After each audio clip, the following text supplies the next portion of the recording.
Great. Good morning. I'm Bob Lancaster with VCIC, a nonprofit business-to-business association resolute on closing the unemployment gap for people with disabilities. So thank you for joining us for the first session in our Disability ERG Network series, tapping into the power of ERGs to allow business to leverage the voice of those diverse individuals often underrepresented. Before I jump into our topic, just want to let you know that everyone has been muted. You can enter your questions or comments at any time, and we plan to allow time at the end to address your questions. And you can also turn on closed captioning by clicking on your screen, and you'll see 3 dots. And if you hover over that, you'll see more actions, and then you can turn on live captions. So I just want to share the network series. We originated out of a grassroots effort that started a little over a year ago. I was contacted by Will Weber with Altria, who wanted to know if the Federal Reserve Disability ERG would be interested in joining a regular call with other ERGs to share best practices. So currently the group consists of ERG leaders from Altria, McKesson, Dominion Energy, Citrix, the Federal Reserve, and Markel.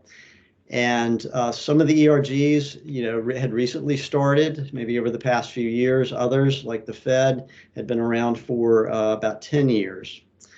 So VCIC decided to host several sessions this year to support that effort and to hear from experts in the field on their experiences, perspectives, and best practices, especially what we've learned over the past few years in the pandemic and what we can apply from that learning. And from my personal experience, and I think, true to the topic of this first session, I can attest to the power of the ERGs, especially disability ERGs, to change corporate policies, mindsets, and cultures. So I am pleased to introduce our speaker, Jonathan Zuer, President and CEO of Virginia Center for Inclusive Communities, an organization that's been around since 1935 that works with schools, businesses, and communities to achieve success through inclusion.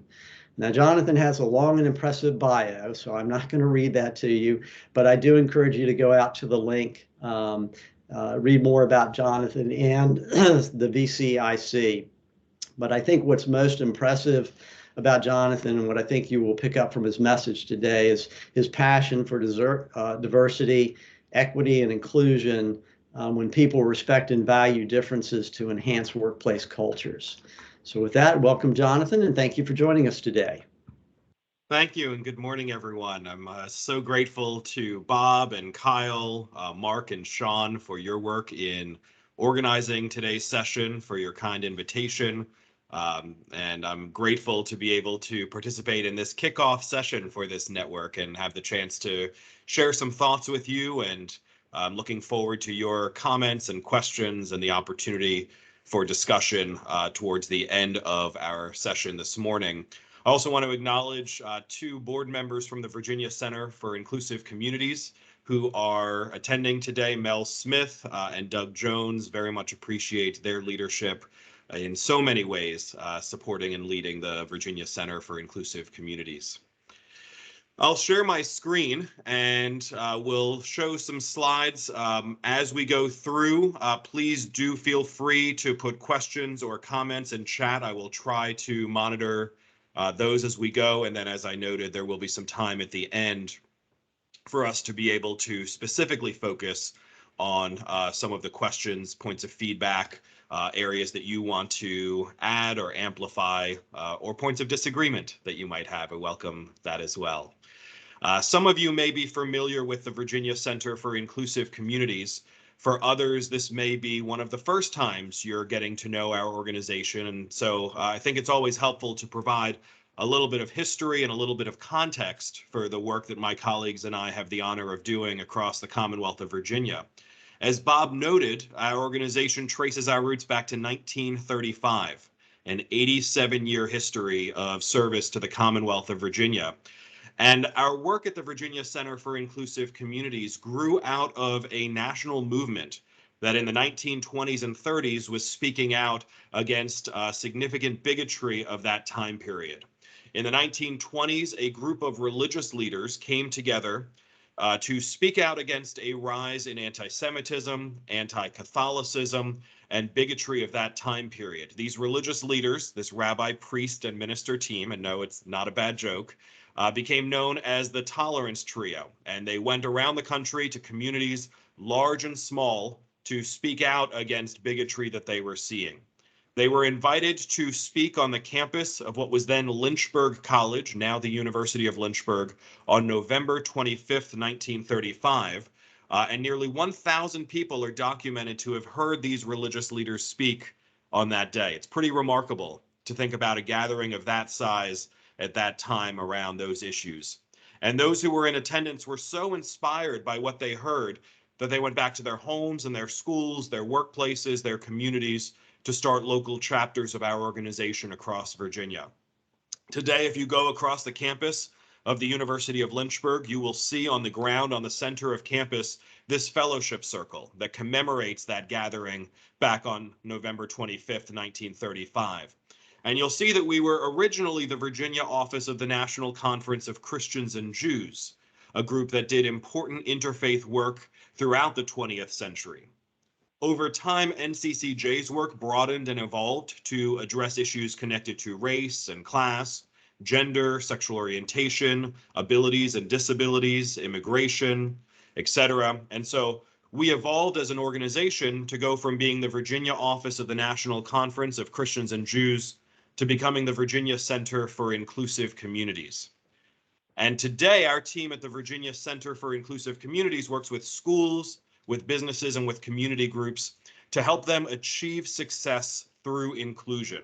What we know, what research backs up, what surely is a commitment that all of us gathered here today share, is that when students feel a sense of belonging in schools, when they feel a connection to a teacher, when they don't fear bullying from a classmate, when they see themselves reflected in the curriculum, those students are more likely to show up to class. They're more likely to participate. They're more likely to raise their hand. Schools that are inclusive places are shown to be measurably more successful. The same thing is true for us as adults in the workplace. If I feel connected and respected and valued at work, if I can be my full self, I'm going to care about the quality of my work in a different way. I'm going to make sure to get the job done right. I'm going to look out for my colleagues. I'm going to share new ideas that help to foster more innovation and creativity. Workplaces that are inclusive are shown to be much more successful. We'll talk about that during our time together this morning. And we have far too many examples in communities here in Virginia and all across the country of what happens when neighbors don't trust one another, when people fear those they perceive to be the quote unquote other, when our laws and our policies and our practices don't equitably serve all people and fairly serve all people. And so our team at the Virginia Center for Inclusive Communities every day is facilitating workshops, forums, dialogues, and providing training and consulting to help individuals transform their institutions and communities to be more inclusive in order to become even more successful. So I think sometimes folks have the false sense that work on inclusion or equity or diversity is an add-on. It's something that we choose to do or not, and there really is no pro or con in terms of our organizational outcomes. What we know is that this is really central to our ability to be successful, that if we are not in inclusive environments, we are not performing at the level that we could be performing, that we're not as successful as we could be. Now, I want to make sure as we share some time together this morning that we're clear on some terms and definitions. Some of this may feel like review for some of you. For others, it may be new information. And I think it's important that as we level set, we have the opportunity to think about and explore some terms and concepts together. And I'll start by clarifying how we at the Virginia Center for Inclusive Communities think about the words diversity, inclusion, and equity. Now, those words are used a lot, and they're often used interchangeably, but it's important to realize that these words mean different things. And I'll come back to that a few times throughout my comments this morning, because it's important to recognize that if we have an initiative connected to accessibility that is focused on diversity, that's going to have different activities, initiatives, etc., than a focus on equity. It's not that there's a right or wrong, but we need to be clear on where our energies are focused and how we then are able to prioritize and leverage resources. And so I'll ask you if you can put into chat, when you hear the word diversity, what comes to mind for you? What synonyms would you use? What definition might you use? What do you think of when you hear the word diversity? And you can just type that into chat and I'll read some of the responses that are shared. Thank you, Jennifer, noting different viewpoints. How about others? When you hear the word diversity, what does that reflect in your mind? Thanks, Kyle. A mix of people.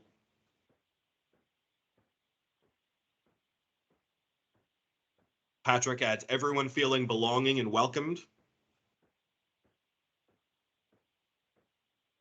Claudia notes representation and diverse perspectives. Thank you. How about if we hear the word inclusion?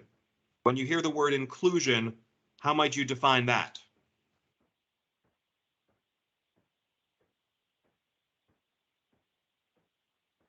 I see William has added around diversity, varied people, identity, background, and perspectives. Kelly notes for inclusion, no one left behind. Thanks, Kelly. Patrick saying I can participate at all levels. Jennifer noting ensuring that others are included and represented. William bringing diversity to the table. Holly noting an active attempt on the part of the group to adapt and make space for those who would otherwise be outside of the group. Thanks, Holly. So as we continue to think about these terms and the way you all are responding to them, I'll share with you some of the ways that we think about these terms at the Virginia Center for Inclusive Communities. And a lot of what you shared is reflective of what we think about as well. We think about diversity at VCIC as being the presence of difference. So if you have two people in a space, you have some level of diversity based on background, perspective, identity, worldview. That doesn't mean those people are nice to each other. It doesn't mean they get along with each other. It doesn't mean they work well together. It simply means that you have the presence of difference in a space. Now, that doesn't mean that there isn't work to be done around diversity. We can certainly see that there are organizations in the Richmond region and beyond where there's not a lot of diversity on the staff, or there's not a lot of diversity in certain roles or in certain places within an organizational hierarchy. And so diversity is an important step, but it is not an end in and of itself. If all we do is put different people into a space, we are not setting them up for success, and we are not setting our organizations and communities up for success. Instead, where we need to put some effort and energies is into the work of inclusion. And when we think about the idea of inclusion at the Virginia Center for Inclusive Communities, we describe that as the accepting, respecting, and valuing of diversity. And sometimes people will focus on one of the words within that definition. Sometimes people resonate with, or the word accepting is what they resonate with. Sometimes valuing is where people put their energies or focus. One of my colleagues says that her favorite word in this definition is the word and, that it's important to consider how we accept, respect, and value others. It's not enough to simply have an environment where I say, I'm not going to accept you, or I'm not going to value you, but we'll be polite to each other. We'll respect each other. It really requires an intentional focus. And that's one of the things that we think about and talk about a lot at the Virginia Center for Inclusive Communities, that inclusion requires intention. If I'm not being intentionally inclusive, I run the high likelihood of being unintentionally exclusive, of leaving someone out, of marginalizing someone, of making someone feel different or less than. And so it's important to consider within our organizations, within our ERGs, what does intentional inclusion look like? Now, more recently, there has been a more public focus on a third word within the spectrum, which is around equity. And some folks have been thinking and talking about equity for a long time, but for others, it's a newer term. And one of the things that I've observed is that it is often used without shared understanding or without a shared definition. At the Virginia Center for Inclusive Communities, we use a definition of equity that comes from the Annie E. Casey Foundation.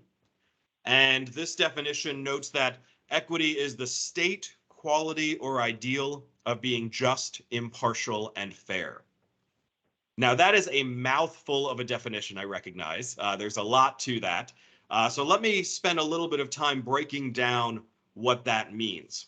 When we think about it being both a state and an ideal, it's important to recognize that equity can be a current status and is also an ongoing aspiration.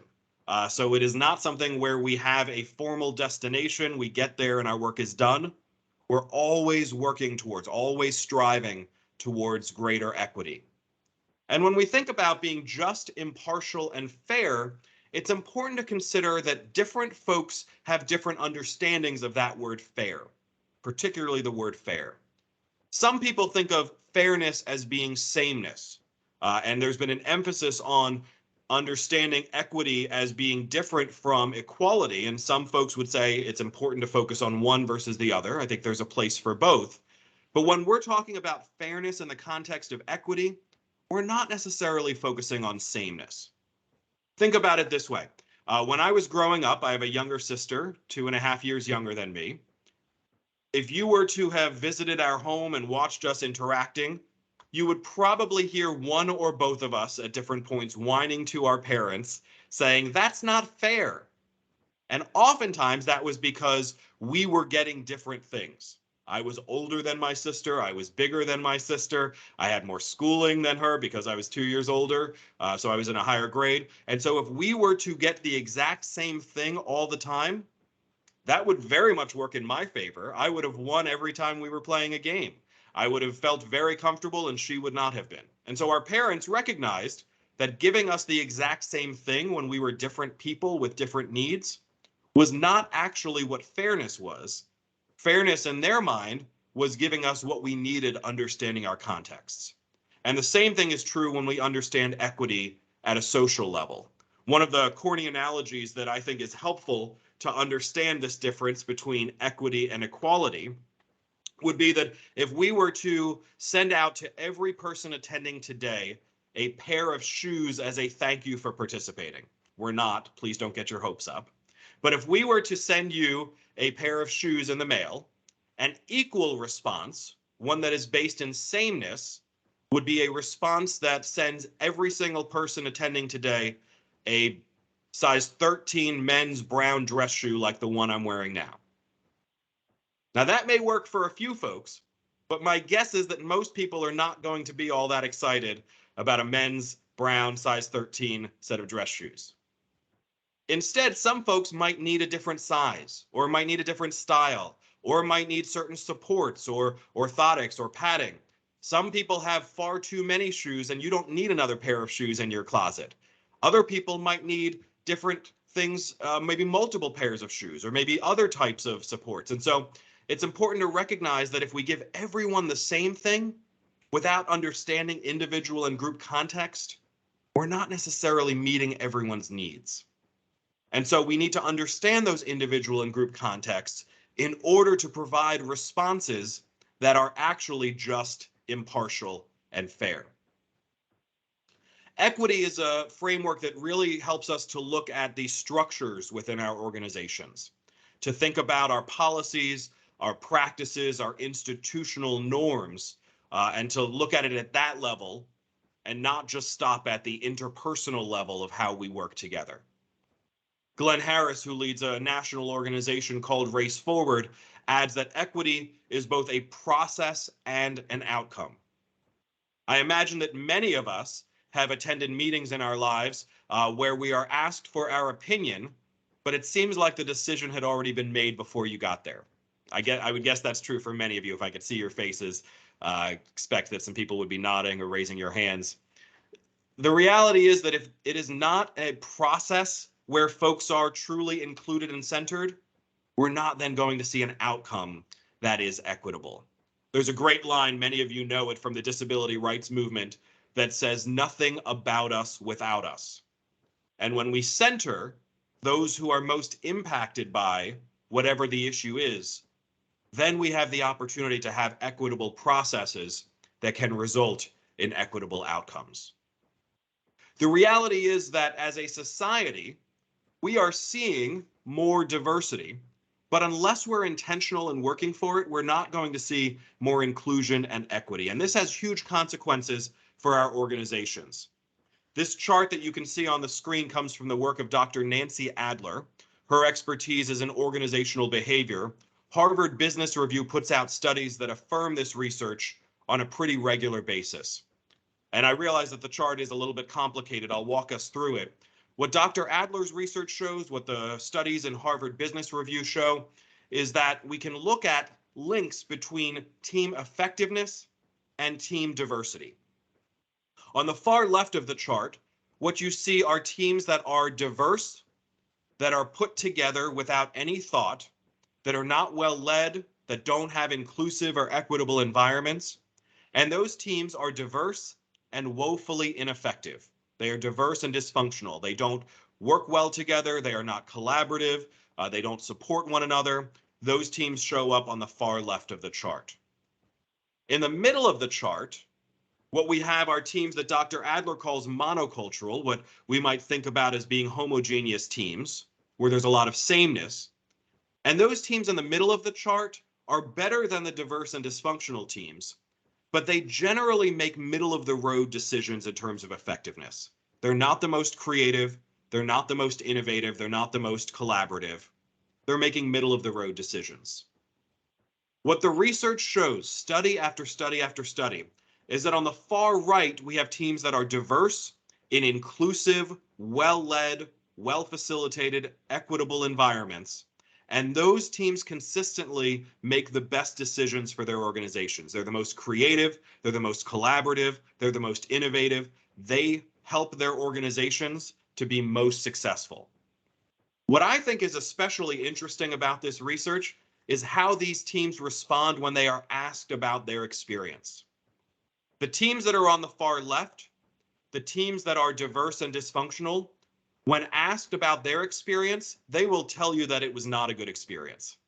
They will say they didn't enjoy it. They will say that they didn't like being with those other people. They will say they don't want to work with those folks again. They are pretty clear about it not being a good experience. The teams that are on the far right, the teams that are actually making the best decisions for their organizations, where they have diversity in their teams, when asked about their experience, they'll say it was just okay.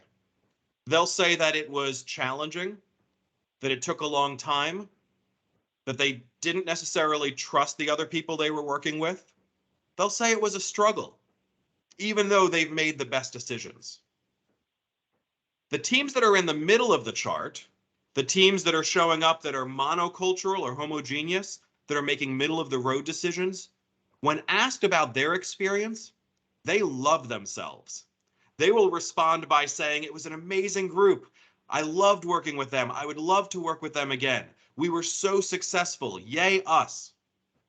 I wonder if we can hear some folks maybe type into chat, if we can see some of your thoughts about this. How do you make meaning of that? How is it that the teams that are making the best decisions when there's a lot of diversity are saying it was difficult, and the teams that are making middle of the road decisions where there's not a lot of diversity have an inflated sense of their success? Can we see a few responses in chat? What do you think is going on there?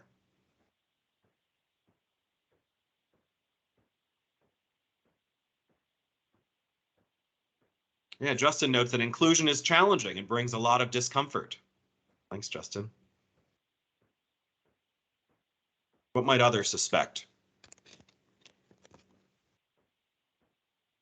We have the teams that are diverse, equitable, inclusive. It's hard. Though the best results come, it's hard to get there. Middle group is an echo chamber. You're hearing reinforcement of your beliefs. People who agree with each other will come to a decision faster, but it might not be the best decision. Yeah, absolutely. Y'all have real clarity around this. If I walk into a meeting and I think I have the absolute best idea and I share that, and everyone else says, I agree, sounds great, let's do that, I feel great about that group. I feel great about myself. I would love to work with them again.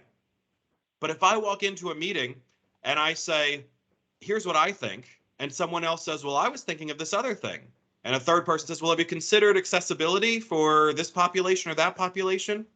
And someone else says, well, what about this idea? I might not feel as smart. I might not feel like I'm going to be as comfortable sharing my idea next time. I might think other people think less of me because they didn't take my idea. But ultimately, the process of hearing all those perspectives is going to result in a better outcome. Yeah, I see Patrick adds, when you're open to different thoughts, it takes more time, but less tries to get it right. Absolutely. That's right on. So it's important to recognize that when we consider diversity within Virginia, in the Richmond region, and even across our country, we're going to see fewer and fewer teams that live in the middle of this chart. The demographic trends tell us we're not going to see a lot of organizations where everybody looks and acts exactly the same. And so organizations have the choice. Do you want to live on the left side of the chart where you have diversity and dysfunction? I imagine not. Or what can we do to support teams in navigating the ambiguity on the right side of the chart, of supporting teams that might struggle, even if their outcomes are better, to maybe make that struggle a little bit less difficult, to maybe support them in trust building, to help them to understand multiple perspectives so that they're not only set on this is my way and it's the only way, but instead I'm open to hearing about and understanding the lived experiences, the viewpoints, the expertise that others can bring.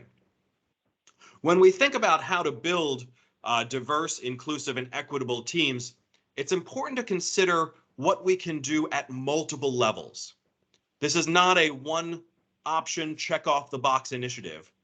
This is really work that requires comprehensive engagement within our organizations to be able to foster true inclusion, equity, accessibility, etc. At the Virginia Center for Inclusive Communities, we think about three broad buckets, three areas of work that I'll break down in helping us to understand how we can advance inclusive environments. One of those areas is around pipelines, and that's most directly linked to the idea of diversity. When we think about pipelines, we're thinking about who we might bring into our organization, and also when folks are in our organization, what opportunities are there for growth? So our pipelines in and our pipelines up within organizations. It's also important to consider programs, which are often connected to a climate of inclusion. And so programs will focus on what is the environment, what is the feeling folks have, what is the learning that can take place that can ensure that folks want to stay and feel a sense of connectedness to their colleagues and a sense of commitment to their organizations. And then when we consider equity, we're really looking at policies, considering the structures within our organizations and ensuring that we don't have policies that might push some people up and push others down, grant some people access or a better opportunity and deny others so that same opportunity solely based on identity, solely based on something about our identity. And so pipelines, programs, and policies are three broad areas that can help organizations to truly foster inclusion. And we'll think about some of the actions that help us to get there under each of those areas. Under pipelines, it's important to consider some of the practices that many of your organizations likely already have in place, to think about opportunities to attend hiring fairs or provide internships, and sometimes those can be targeted to certain populations that have been historically underrepresented or even marginalized within our workplaces or within society. Thinking about strategic partnerships like Virginia Ability as a way for your organization to maybe become an employer of choice for populations that might not otherwise have thought of your organization. Thinking about opportunities for leadership development and growth so that folks aren't coming in and only staying in one role if they want the opportunity to be challenged in new ways or want opportunities to grow. How do we make those available to ensure that we don't see within our organizations diversity by numbers overall, but a real disparity if we look at different departments or different levels within an organizational hierarchy? Around programs where we're creating inclusive environments, we can think about learning opportunities such as professional development. And what does that look like for all employees? What might that look like for specific departments or folks who want to go deeper? Employee resource groups or business resource groups, certainly an area that we'll spend some time focusing on this morning. We can think about our internal intranet, an opportunity to curate content and provide learning opportunities for folks to be able to read more, watch videos, learn more, learn about, for example, different holidays or observances that your colleagues or coworkers might be experiencing or might be observing. We can think about what onboarding and mentoring looks like, particularly ensuring that those who might walk into an organization and not see others who share their identity or not think that they immediately belong are supported, are encouraged, are nurtured to be able to stay. And as I noted, I'll spend some time in a few moments thinking about the employee resource groups and the importance of how they can be leveraged as a tool to foster belonging within this idea of programs for inclusion. The third area around policies really links to the idea of equity. And when we think about policies, that can be reviewing our organizational policies. So there's an opportunity to do so with an equity lens to think about how the same policy might impact different groups differently. That might be something where we consider our benefits or our insurance policies. Might folks who have disabilities experience that differently or have additional burdens that need to be addressed or mitigated? We can look at our salaries within our organizations and ensure that there's not inequity or disparity based on things like gender or race. We can think about how we spend our money connected to supplier diversity. Are we supporting small women, minority-owned vendors or businesses? Are there opportunities for us to put our money into institutions and into communities where we are aligning with our values as an organization? There are opportunities to think about accessibility. I mentioned Mel Smith over at Genworth. We were talking the other day, and he shared some of the really fabulous and important practices that they're implementing at Genworth. Thinking even about your application process or your onboarding forms. Are they accessible to somebody who might be blind or have a visual impairment? Do we need to think about documents being provided in Braille? Do we think about physical accessibility of our campus if we have an organization that crosses different buildings? If somebody is going to the cafeteria, is that space accessible or not? So all the lights within a physical space. Doing a comprehensive review really provides an opportunity to learn about and understand and then make changes that ensure that your organization aligns with your stated commitments and values connected to inclusion and accessibility. So I want to spend some time thinking specifically about employee resource groups, and particularly employee resource groups that bring together people with disabilities as well as family members, friends, those who are connected to folks with disabilities. And there are lots of different considerations that are universal to employee resource groups, but I think there are also some really specific areas of focus that are critical to consider when we are talking about an employee resource group that is bringing together people with disabilities. And so I'm going to share some questions that I hope will be either questions that affirm things you're already thinking about, or maybe some questions that you might be able to consider. And I'll share some thoughts and reflections about how each of these areas might be important for you to consider with your existing ERGs or opportunities as you're creating ERGs. And then again, I'm hoping to have some time for your thoughts and discussion. So I invite you to put reactions or questions into the chat so that we'll have some time at the end, maybe 15 minutes for some discussion. When we think about disability ERG specifically, I think it's important first and foremost to consider your organizational mission. And that may be similar to or different from other employee resource groups within your organization. Is this a group that is intended to bring together folks who are looking for community? That has a different mission than an ERG that is focused on providing education to others, which is a different mission from providing opportunities for celebration. Maybe they're through an observance of a specific month or a specific holiday.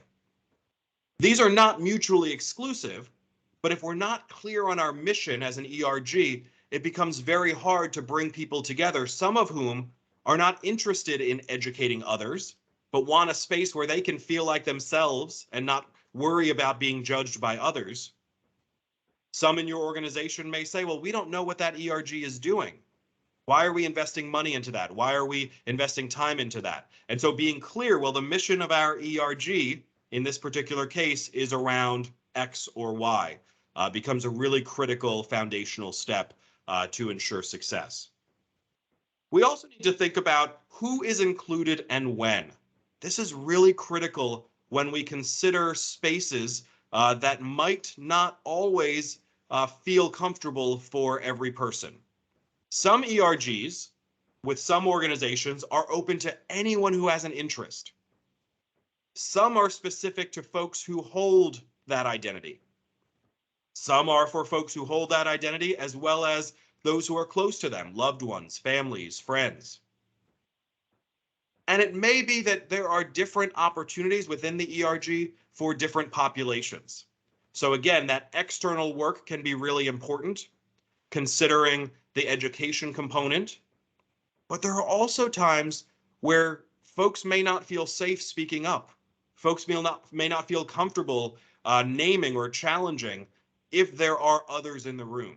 And so creating space where there is the opportunity for support, where there is the opportunity for community building and camaraderie, is just as important, and sometimes is even more important as a retention tool, as a tool for employee satisfaction, as a statement about your organization's care for your employees, as it is to have an open meeting where anyone can attend and where there may be different needs or priorities. And so being clear about who's included and when there may be different points where you have different standards there, that's important to do up front when you're establishing your ERG or setting your calendar for the year.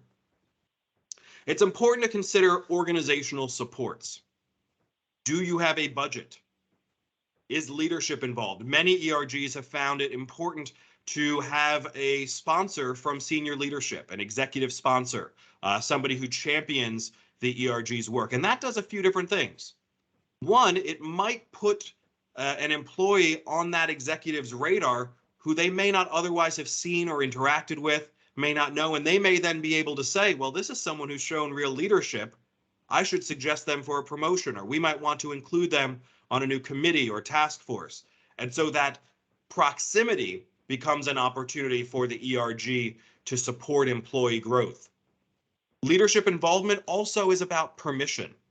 There are certainly times that I've seen within the corporate partners that VCIC engages, where there are some managers who will say, well, I'm not letting you go to this ERG meeting because we have this deadline coming up. Or I don't want you to be gone or working on these other projects. I need you to be working on what our team is considering. And when an executive is involved, when there's executive endorsement and support for an employee resource group, that provides a level of permission and endorsement that says this is an organizational imperative. This is not something added on. This is not a choice. This is critical to our organization's culture and our commitment to success. And so that executive leadership involvement, that championing, does provide a level of permission and a level of endorsement for whatever the ERG's work might be. We also want to consider in critical ways accessibility, and that's especially true for an employee resource group that is bringing together people with disabilities. And I would encourage you to not solely think about only those meetings as being accessible. So we have somebody providing sign language interpretation today. There's captioning available.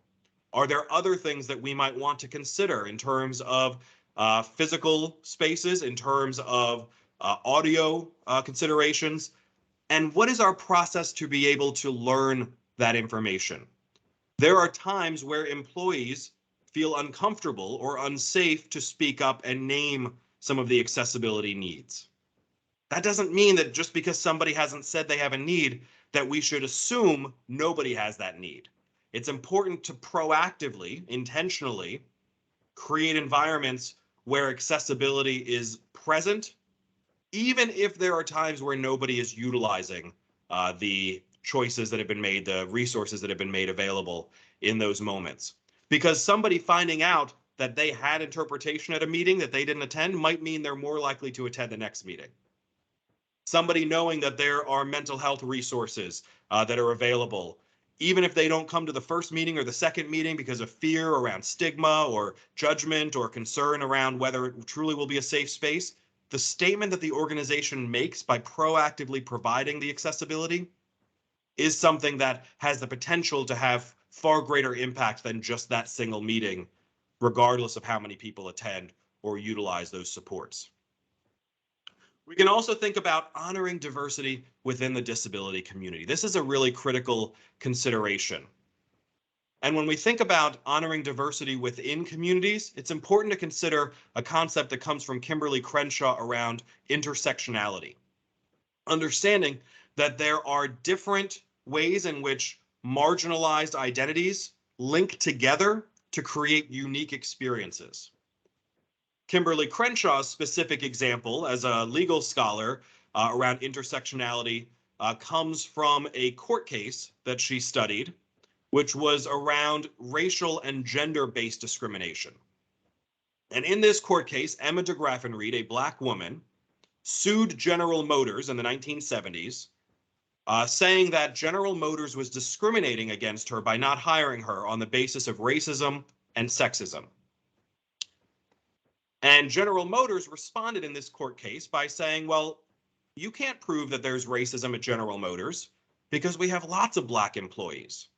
It just so happened that the Black employees at General Motors in the 1970s were Black men who worked on the assembly line. And General Motors said, you can't prove that there's sexism because we have lots of women who work at General Motors. It just so happened that all the women who worked at General Motors were white women who worked in the office. Emma DeGraffenreid, being a Black woman, said, well, that doesn't include me. The court responded that General Motors had proven that they did not discriminate on the basis of racism and sexism, and they threw out the case. Kimberly Crenshaw said, we're missing something in this court case. We're missing something by not considering the fact that there are unique experiences when there are multiple forms of marginalization overlapping. And within the disability community, there are lots of ways that we can consider different forms of disabilities overlaid with someone's race or sexual orientation or gender or socioeconomic status or nationality. We can add more and more and more identities. And so if we are holding ERG meetings and we're not seeing multiple forms of diversity within that meeting, it may mean that we need to do some work to do additional outreach or to ensure that our employee resource group is truly serving the full population of members of that community. We also need to think about this idea of stigma, to recognize that your first ERG meeting for people with disabilities may not be well attended.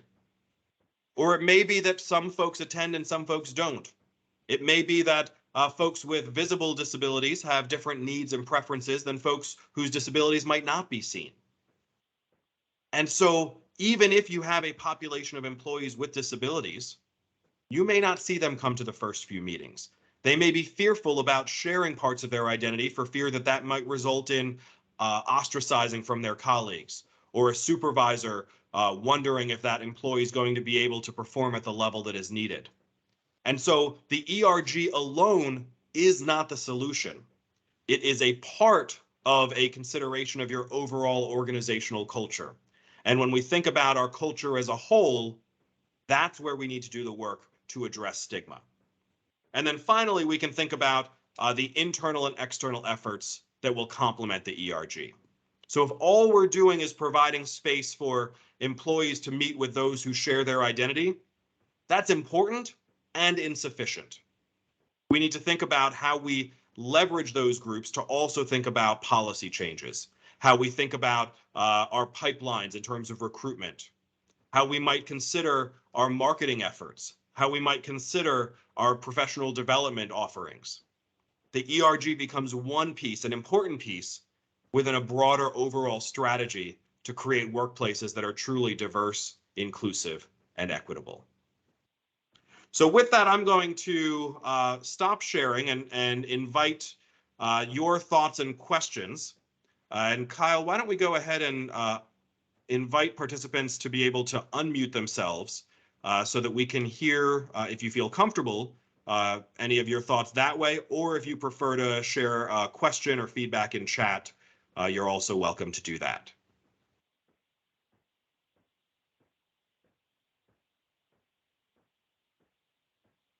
I welcome your questions. If there are things that you want to amplify or lift up, if there are things you disagree with or want to offer additional context around, it's coming up for you. What's on your mind?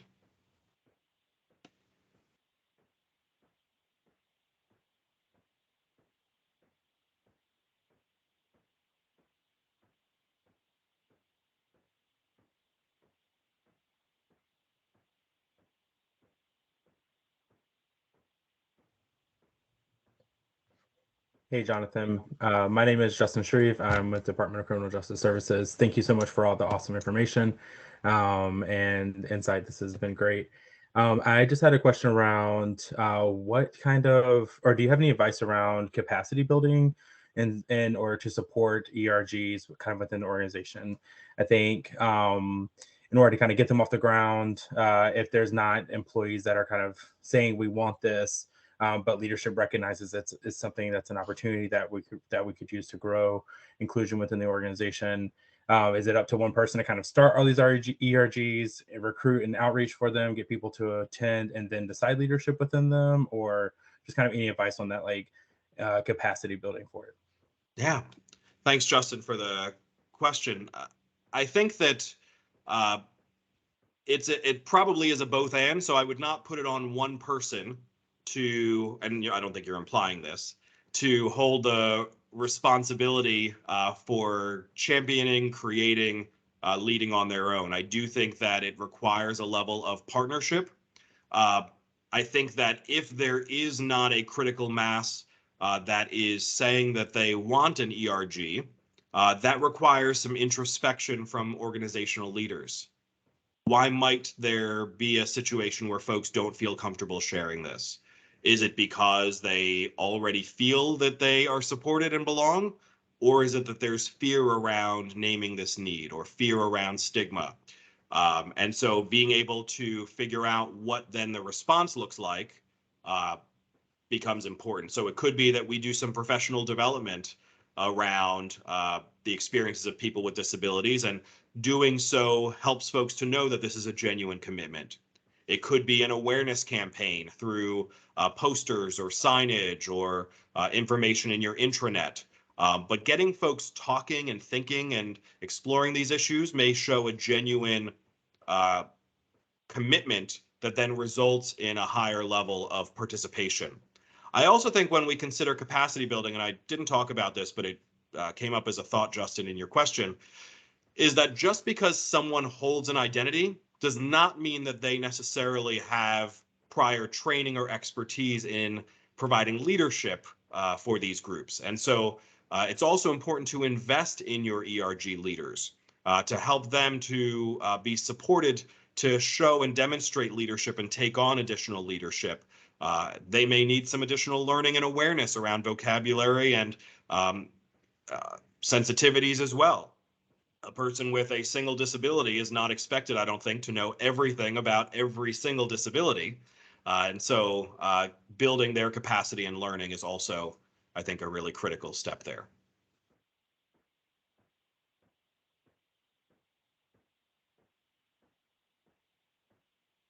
I see a question in chat. What advice do you have to encourage leaders to be more open to hiring individuals with additional needs? Thanks for that question. I think a few things. One is I think that this goes to organizational values.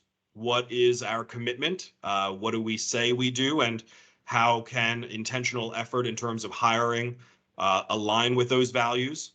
I think helping people to be aware of The resources, so there are some great resources that can help businesses and organizations to ensure accessibility that do not add significant cost or burden or difficulty.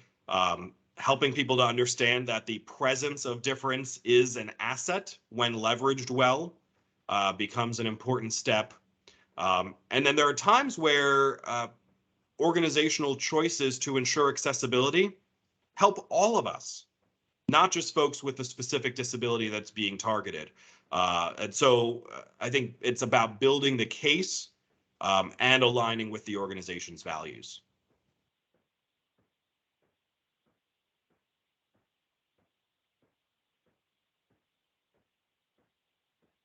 Thanks for the question. Hey, Jonathan, Mike Cornwell at Dominion. Can you hear me okay? Yes, please, Mike, go ahead. So I'm part of an ERG that focuses on the disabled at Dominion. We have great leadership support at the company for the ERGs, which we greatly appreciate. One of the things that our diversity, equity, and inclusion department in Dominion has asked our help with is to a campaign for self-identification within the company. And, you know, we've had a couple previous attempts through HR and through other campaigns, and it's still pretty weak, probably less than 1%. I'm just wondering if you can give some advice on how we can get that up. Particularly, I'm concerned with those in the disability community, so that Dominion can map out better strategies for accommodations, et cetera. But and you know how to do that. Plus, if you know some success stories out there that we could use best practices with. Yeah. Thank you, Mike. Appreciate that. And I that's an area that I've heard some other organizations also name challenges with. I think some of that goes back to organizational and societal culture. Why is it that someone might not feel comfortable sharing parts of their identity? And are there some things that at the organizational level we might need to consider or hold up a mirror as we decide how to address that? I also think there are practices that can help to increase likelihood of response and likelihood of trust in the process. So is this information that is being shared within your internal human resources function? And so is it something that you have an internal portal or system that might get a different response than if you have an outside vendor who is inviting the information? Who is making the request? Is it coming from a trusted partner? Is there context provided on why the information is important to have, how the information will be used, how the information will be protected? Or is it part of an annual, please fill out this information, let us know about you? If we don't have the context and we don't necessarily have trust that it's going to be kept confidential or anonymous in some cases, that it's going to be information that my supervisor might have access to, I do think there are some concerns that folks have, whether justified or not, that are very present.